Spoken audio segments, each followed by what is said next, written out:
After its tragic fire over 5 years ago, Notre-Dame is finally reopening. I'm very excited about this, but there are some big changes for visitors. I'm going to fill you in on all this, plus tell you about an insider tip on how you can bypass the long lines you're expecting.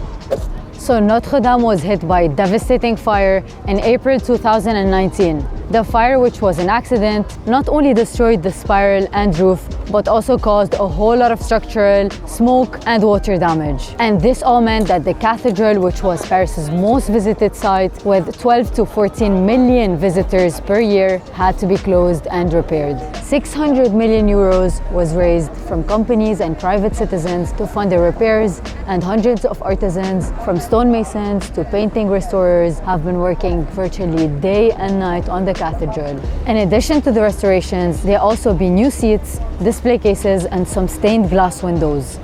They were hoping to reopen the cathedral for the Olympics, but this was pushed back to December 8th, and this date is now a sure thing. So here's what you'll need to know. So like before the fire, the visits are for free, so you can enter for free, and only 2,500 people can go inside the cathedral. And you might think that, oh Lynn, that's a lot, but actually before the fire, they were letting in 30,000 people per day. So how can you be one of these visitors? You can show up and get a time slot on the day, but you'll have to wait in a super long line.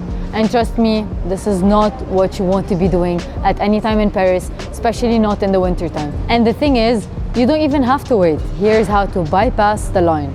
Download the Compagnon de Visite app and reserve yourself a time slot in advance. It will be available from the Android and Apple Store only around December 1st, and you'll be able to find a link to the app on the cathedral's website, which will include in the description below. It will also have all kinds of cool information about the history and architecture of the cathedral, so you'll want to keep it open during your visit. Now be a little careful, because we've heard that some sites are popping up and they're claiming to sell tickets, but they're actually rip-offs, and scammers are actually creating sites to sell you tickets. So yeah, be careful and only book your tickets from Compagnon de Visite app. That's the biggest change to visiting the cathedral, but there are a couple of others. So the entrance will be from the central portal, and visitors will have to follow a route going clockwise, whereas in the past the entrance was on the right and visitors could wander as they pleased.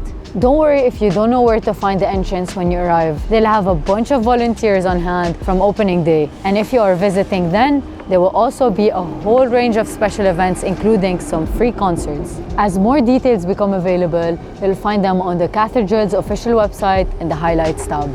Lastly, in case you were hoping to visit Notre-Dame's famous towers, unfortunately, these won't be open yet as work up there is still ongoing, but this gives you a good reason to come back to Paris. Looking for other great tips on Paris? Watch our video on the biggest tourist scams in Paris and how to avoid them next.